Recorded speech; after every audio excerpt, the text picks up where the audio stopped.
So sa pagdugtong nito, tanggalin lang natin to. Hi guys, welcome back po sa ating YouTube channel. Ngayon sa video natin ay i-share ko naman sa inyo kung papaano idugtong tong PVC pipe blue dito sa ating PE hose.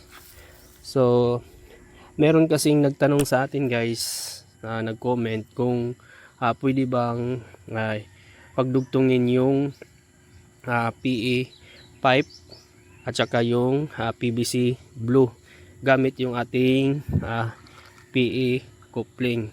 So ito guys, ito yung PE coupling. Yung size nito ay 1/2. Size ng ating pipe ay 1/2 inch.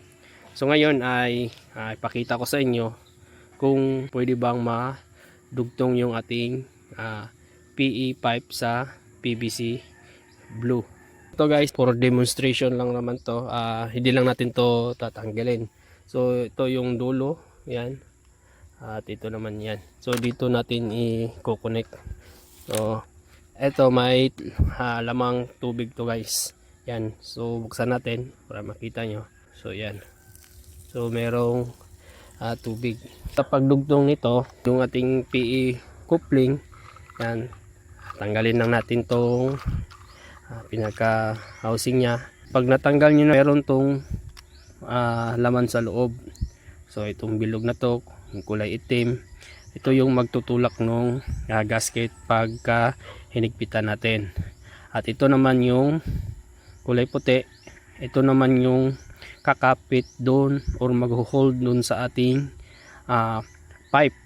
Yan, para hindi matanggal pagka magkaroon na ng pressure yung pipe. Yan. At ito naman yung ating o-ring. Yan.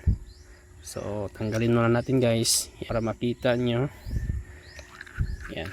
Pati ito.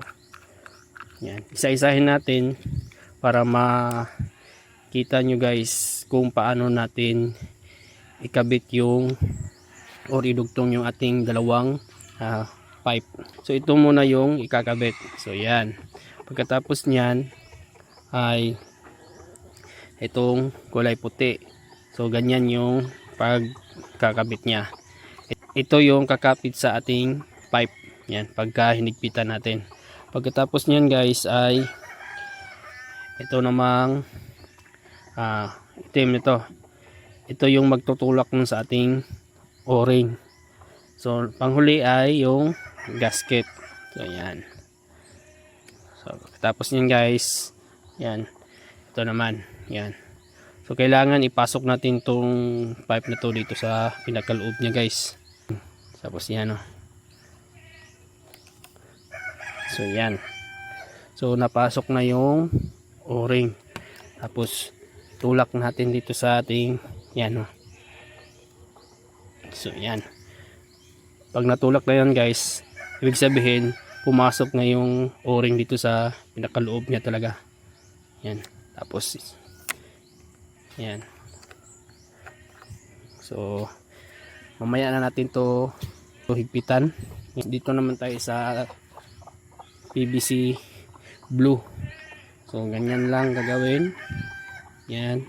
Tapos ito guys. Yan. Tapos ganyan. Yan. Tapos yung o-ring.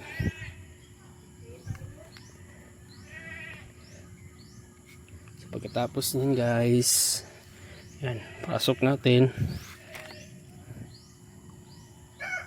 Yan. Pag napasok na yan, so tulak natin. Yan.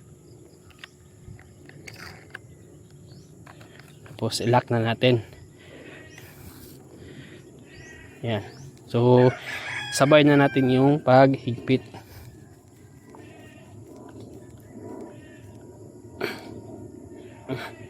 Tapos na nating madugtong yung dalawang pipe, yung PVC blue pipe at saka yung ating PE pipe gamit yung PE coupling. Buksan na natin guys. Yan. Ayan guys. Okay yung pagka-connect natin. So ito naman yung connection niya. So wala siyang leaking. So ibig sabihin ay pwedeng i-connect yung or idugtong yung ating dalawang pipe gamit yung ating PE coupling. Ayan guys.